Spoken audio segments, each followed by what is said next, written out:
All right.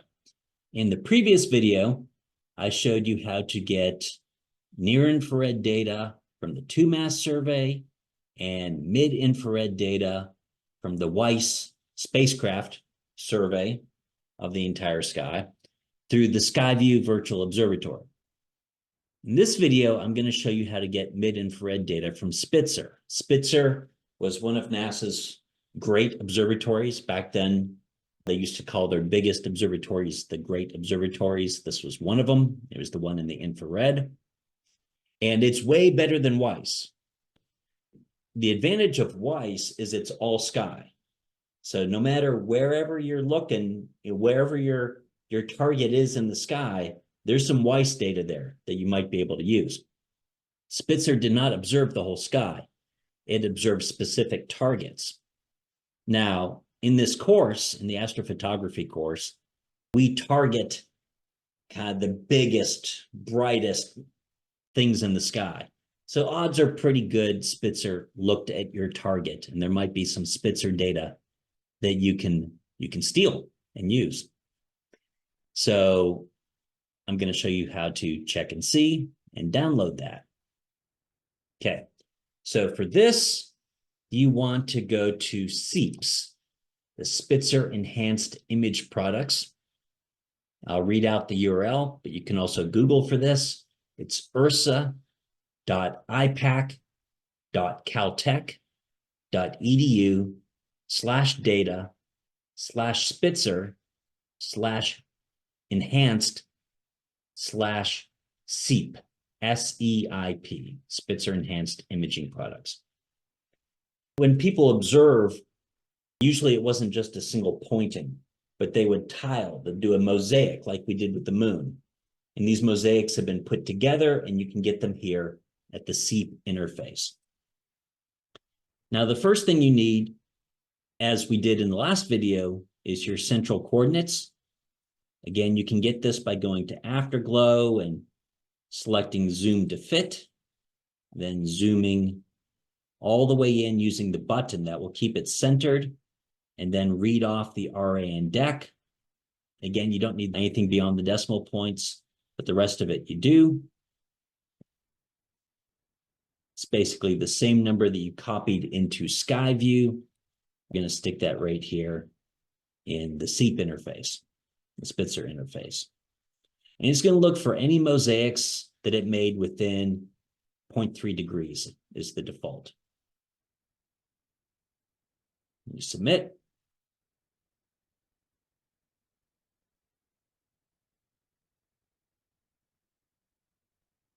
Okay. And don't worry about this stuff up top. Just come on down to the table. Now, these are all Spitzer. Under telescope, they should all say Spitzer. But we have two instruments. We have IRAC and we have MIPS. IRAC, there are 4 channels, 1, 2, 3, and 4. And you can see the wavelengths, 3.6 microns, 4.5, 5.8, and 8. We're going to want that 8. That's kind of like our WEISS 12, would be Spitzer 8. The other one we're interested in would be the counterpart to WEISS 22, and that would be MIPS 24. So the other instrument, MIPS 24 micron, is what we want. Now, they're ordered by proximity to the coordinates you put in. So most likely what you want's at the top. Let's start with IRAC 4.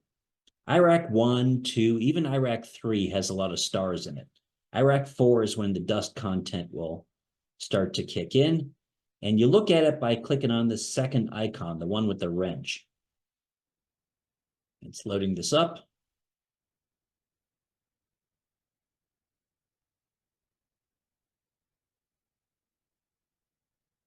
Okay, here it is.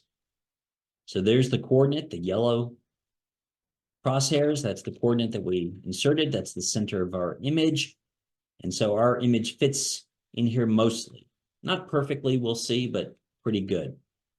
But you're going to want to look at it carefully. Make sure the quality is high. The stars all look good. Great detail here. Much better than we had with WEISS.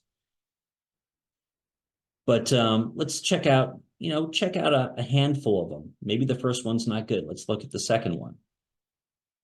And they'll just keep loading in here. This is basically the same collection of pointings, but the mosaic did not go together very well. See all these streaks, and the stars here kind of doubled or even tripled, the bright ones. So you don't want this image. This one's not very good. So, check a handful of them, but kind of the first good one is probably the one you're going to go with. So the first good one for us was this one. You download it by pressing this button right there. Now the IRAC4 images are huge. They'll take a moment to download and upload into Afterglow. Now let's check MIPS 24. Let's look at the first MIPS 24.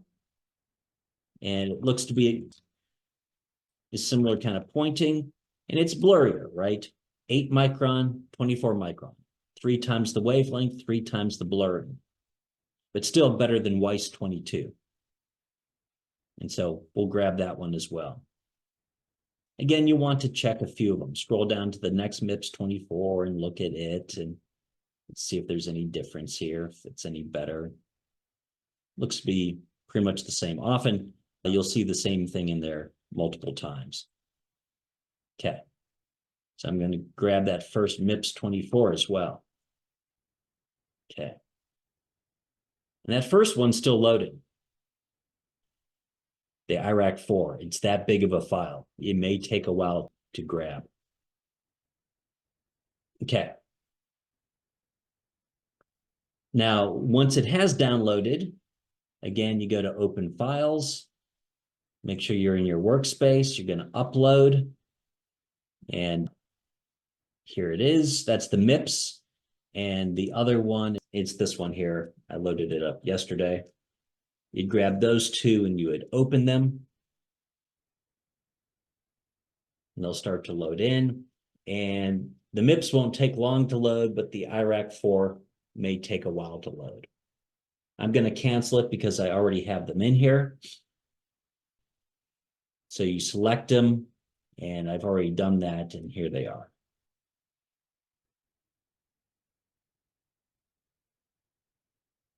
So again, under the gear sign, it's good if you have sync orientations on and sky. Again, do not sync the display settings or else you might ruin all the work you've done balancing the layers here. But if you do that, then when I click on it, it should be framed exactly the same. So here's my group, and here's the Spitzer layer. Great detail, detail that matches the quality of your optical detail. And compare that to Weiss 12. See how much better the Spitzer data is. But one difference is I'm missing a little bit. And there's a little bit of a screw up here. And so when I combine it with my image here, I'll lose a little bit here. I won't have Spitzer there. And here's the MIPS data. And I'll compare this to the Weiss 22. So, it's better. Now, the thing with the Spitzer data is we have a whole bunch of blank space around it. And we're going to want to fill in that blank space. And this one has a whole bunch of blank space. Just like with Weiss, we had spots that were so bright they burned out, and we had to use a special command to fill them in. With Spitzer, we need to fill in the outskirts before we align and combine, or else it may crop our optical image as we do so. So again, you go to Pixel Operations, Advanced, you select your image. Under Additional Images, you can select the other image. You can do both at the same time. So there's the one, there's the MIPS, and here's the IRAC4. And the command this time is img.filled parenthesis img.min parenthesis unparenthesis. Or here it is written a little bit larger so you can see. Min, because now we're filling in the outskirts. We're not filling a hole on the brightest spot. We're filling holes in the outskirts, which is low emission. So we'll fill it in with the minimum value. We got the min here, overwrite files turned on, and I'll submit. Let's say just filled in the outskirts there, and we'll take a look at this one. And this is a pretty big image, though most of it's nothing, but there it goes, filling it in as well. Okay, the next video, I'll show you how to choose between these and incorporate them into your so far optical only image.